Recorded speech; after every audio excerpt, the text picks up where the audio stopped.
नमस्कार, दक्ष क्लासेस के YouTube channel में आप सभी का हार्दिक स्वागत, अभिनंदन।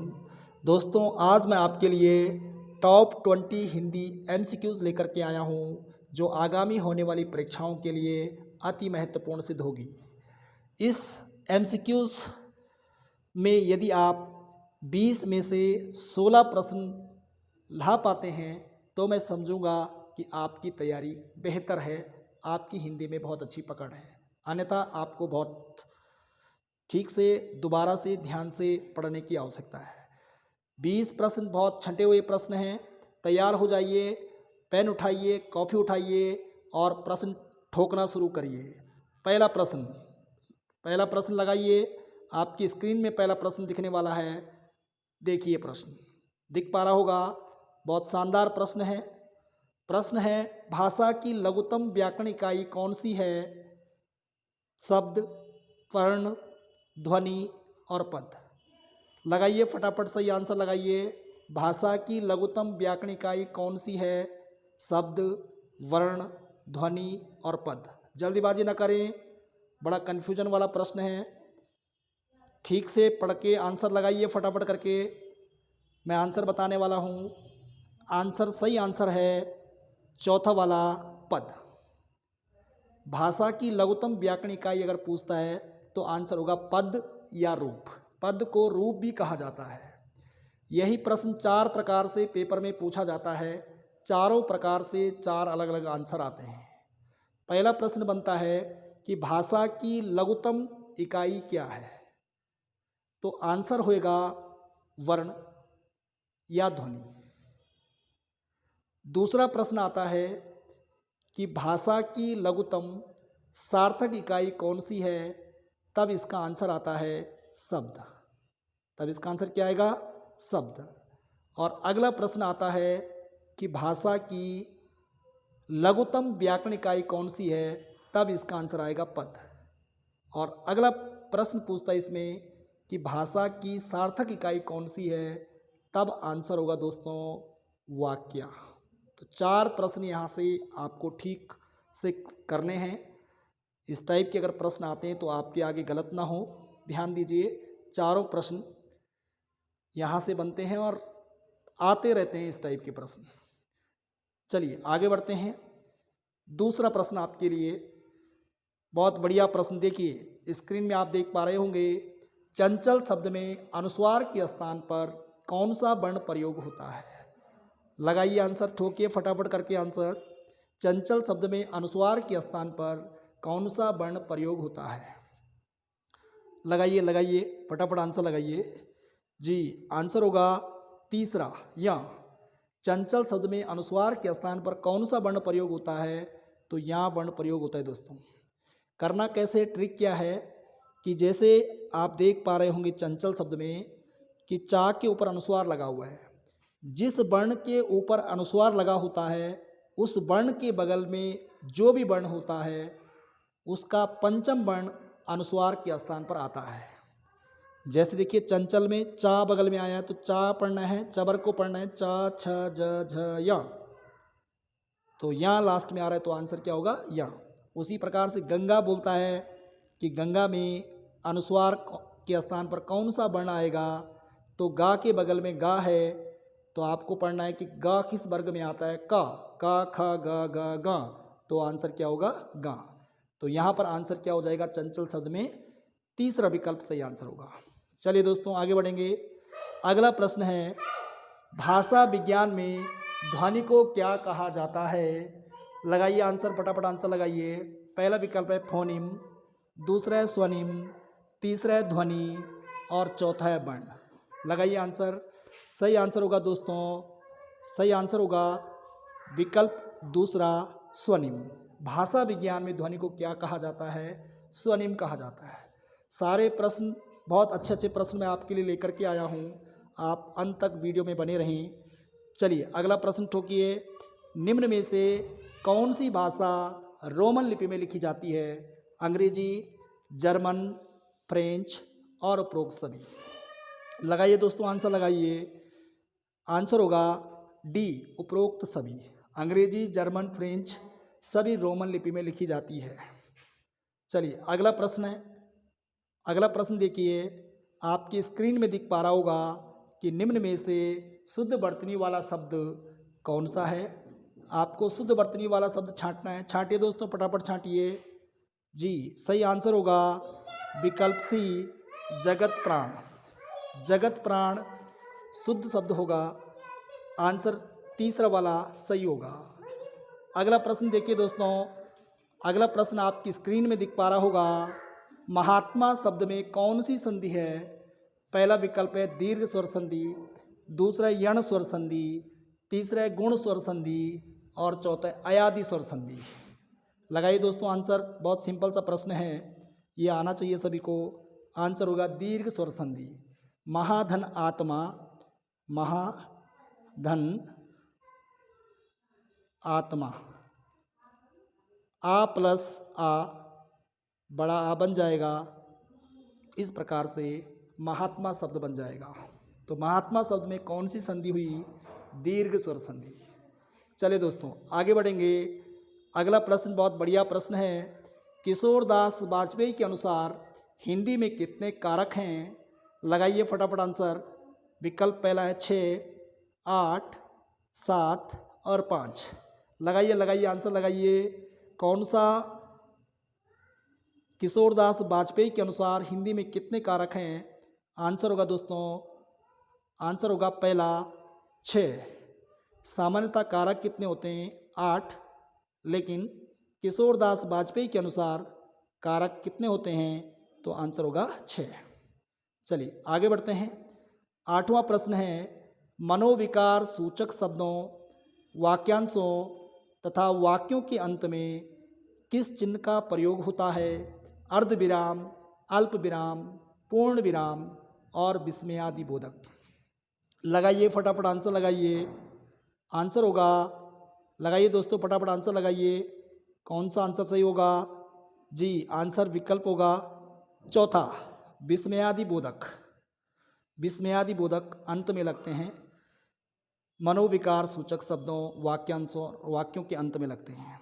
अगला प्रश्न आपकी स्क्रीन में है। बहुत बढ़िया प्रश्न है, ज़बरदस्त प्रश्न है। तुलसीदास द्वारा शारीरिक पीड़ा से मुक्ति पाने के लिए कौन सा ग्रंथ लिखा गया था। तुलसीदास द्वारा शारीरिक पीड़ा से मुक्ति पाने के लिए कौन सा ग्रंथ लिखा गया था।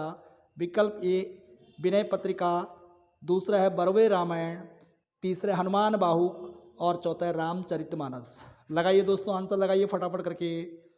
आंसर होगा तीसरा, हनुमान बाहुक। बाहु पीड़ा से मुक्ति पाने के लिए इन्होंने हनुमान बाहुक नामक ग्रंथ की रचना करी थी। अगला प्रश्न है, निम्न में से कौन सकर्मक क्रिया का उदाहरण है। पहला है हंसना, दूसरा बोलना, तीसरा सोना और चौथा पढ़ना। लगाइए आंसर फटाफट लगाइए। कौन सकर्मक क्रिया का उदाहरण है। आंसर होगा चौथा, पढ़ना। अगला प्रश्न देखिए फटाफट देखिए। 66 अंक का केंद्रीय हिंदी निदेशालय के अनुसार मानक उच्चारण क्या होगा। 66, 66, 66 और 66। आंसर होगा चौथा, चौथा विकल्प सही होगा कि 66 अंक का केंद्रीय हिंदी निदेशालय के अनुसार मानक उच्चारण क्या है। तो विकल्प 11वां का हो गया चौथा वाला, 66। चलिए अगला प्रश्न देखते हैं। अगले प्रश्न की ओर चलते हैं। काशी नागरी प्रचारणी सभा की स्थापना कब हुई थी। ये प्रश्न कई बार परीक्षाओं में देखने को मिला है। काशी नागरी प्रचारणी सभा की स्थापना कब हुई। 16 जुलाई 1992, 12 सितंबर 1993, 16 जुलाई 1993, 20 जनवरी 1991। लगाइए दोस्तों आंसर फटाफट लगाइए। विकल्प होगा तीसरा, 16 जुलाई 1993। चलिए अगला प्रश्न इसी से जुड़ा हुआ है। ये प्रश्न भी कई बार देखने को मिला है, बड़ा कन्फ्यूजन इसमें रहता है। नागरी प्रचारणी सभा यानी काशी नागरी प्रचारणी सभा के संस्थापकों में कौन शामिल नहीं था। 3 शामिल थे, एक इनमें शामिल नहीं था, तो कौन शामिल नहीं था। लगाइए आंसर फटाफट। विकल्प होगा सी, पंडित रामचंद्र मिश्र। नागरी प्रचारणी सभा के संस्थापकों में कौन शामिल नहीं था। पंडित रामचंद्र मिश्र। चलिए अगला प्रश्न देखिए, 14वां प्रश्न। ये भी प्रश्न कई बार पेपरों में देखने को मिला है। बहुत बढ़िया प्रश्न है, काफ़ी महत्वपूर्ण है। बिनु पुद चले, बिनु पद चले, सुने बिनु काना, कर बिनु करम, करे विधि नाना। उपरोक्त पंक्ति में कौन सा अलंकार है? लगाइए दोस्तों, कौन सा अलंकार होगा? आंसर कौन सा होगा? विभावना, असंगति, उत्प्रेक्षा, दृष्टांत। लगाइए लगाइए, फटाफट लगाइए आंसर। आंसर होगा पहला, विभावना। विभावना अलंकार, जहाँ बिना कारण का कोई काम हो जाता है वहाँ पर विभावना अलंकार होता है। यहाँ पर देखिए, बिनु पद चले, बिना पैर के चलने का काम हो रहा है। सुने बिनु काना, बिना कान के सुनने का काम हो रहा है। कर बिनु करम, यानी हाथ के बिना कर्म किए जा रहे हैं। विधि नाना, मतलब हाथ के बिना कर्म करे जा रहे हैं, अनेक प्रकार के कर्म हाथ के बिना किए जा रहे हैं। तो यहाँ पर कौन सा अलंकार होगा? विभावना अलंकार। जहाँ पर बिना कारण का ही कोई कार्य होता है वहाँ पर कौन सा अलंकार होता है? विभावना अलंकार। चलिए आगे बढ़ते हैं, अगले प्रश्न की ओर बढ़ते हैं। अगला प्रश्न है, आपकी स्क्रीन में दिख पा रहा होगा अगला प्रश्न। 15वां प्रश्न है, निम्न में से कौन सा वर्ण अर्धस्वर है? विकल्प या, रा, ला और मा। बहुत सिंपल सा प्रश्न है, आप सभी को आ जाना चाहिए। विकल्प आंसर होगा पहला, या। अगला प्रश्न देखिए, किस अनुच्छेद में वर्णित है कि संघ की लिपि देवनागरी होगी? लगाइए दोस्तों आंसर। संघ की लिपि देवनागरी किस आर्टिकल में वर्णित है? 348, 345, 343 और 351। लगाइए लगाइए, सही आंसर होगा दोस्तों तीसरा वाला, अनुच्छेद 343। आर्टिकल 343 के ए में लिखा हुआ है कि संघ की राजभाषा हिंदी होगी और लिपि देवनागरी होगी। तो यहाँ पर लिपि देवनागरी होगी, संघ की अनुच्छेद 343 के ए में लिखा गया है। अगला प्रश्न, भारत की अधिकांश लिपियाँ किस प्रकार की है? ये प्रश्न भी बहुत ही महत्वपूर्ण है, आने वाली परीक्षाओं में निश्चित रूप से देखने को मिलेगा। भारत की अधिकांश लिपियाँ किस प्रकार की है? वर्णात्मक, अक्षरात्मक, एक व दो दोनों, और इनमें से कोई नहीं। आंसर होगा दोस्तों अक्षरात्मक। चलिए अगला प्रश्न, 18वां प्रश्न आपकी स्क्रीन में, हिंदी का पहला साप्ताहिक समाचार पत्र कौन सा है? समाचार सुधा, वर्षण होना था यहाँ पर, दर्पण नहीं होना था। समाचार सुधा, वर्षण, पहला विकल्प होगा समाचार सुधा वर्षण। दूसरा उदंत मार्तंड, तीसरा होगा बंगदूत और चौथा होगा सरस्वती। कौन सा होगा आंसर? आंसर होगा दूसरा, उदंत मार्तंड। उदंत मार्तंड हिंदी का पहला साप्ताहिक समाचार पत्र है। और अगर पूछता है कि भारत का पहला समाचार पत्र कौन सा है, तो आंसर कौन सा होगा? कौन सा होगा? बंगाल गजट। बंगाल गजट। और हिंदी का पहला साप्ताहिक समाचार पत्र कौन सा है? उदंत मार्तंड। बंगाल गजट अंग्रेजी में अंग्रेजी में छपता था और उदंत मार्तंड हिंदी में। चलिए अगला प्रश्न है, निम्न में से कौन सा शब्द एक वचन है? 4 विकल्पों में से आपको चूज करना है, कौन सा शब्द एक वचन है? ओंठ, तेल, बाल और होश। सही आंसर होगा तेल। तेल दोस्त एक वचन है। तेल हमेशा, यानी इन चारों विकल्प में से तेल एक वचन में प्रयोग होता है, बाकी ओंठ, बाल और होश ये बहुवचन में प्रयोग होते हैं। चलिए अगला प्रश्न है, लास्ट प्रश्न आज का लास्ट प्रश्न आपकी स्क्रीन में मिलेगा। आप स्क्रीन में देख पा रहे होंगे, आँख का काजल चुराना मुहावरे का अर्थ है। पहला है सामने या पास की वस्तु चुरा लेना। दूसरा आँख में लगाने वाले काजल की चोरी करना। तीसरा है मामूली वस्तु की चोरी करना। और चौथा है असंभव प्रकार की चोरी का प्रयत्न करना। तो इसका सही आंसर होगा दोस्तों सामने या पास की वस्तु चुरा लेना, आँख का काजल चुराना मुहावरे का अर्थ है। तो ये आज के 20 टॉप 20 MCQs पूरे हो जाते हैं।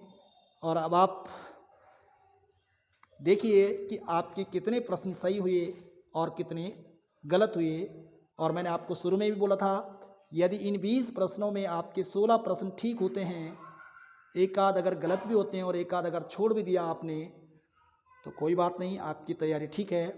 यदि आपके 16 प्रश्न से कम आ रहे हैं तो आपको सब्जेक्ट में ध्यान देने की आवश्यकता है।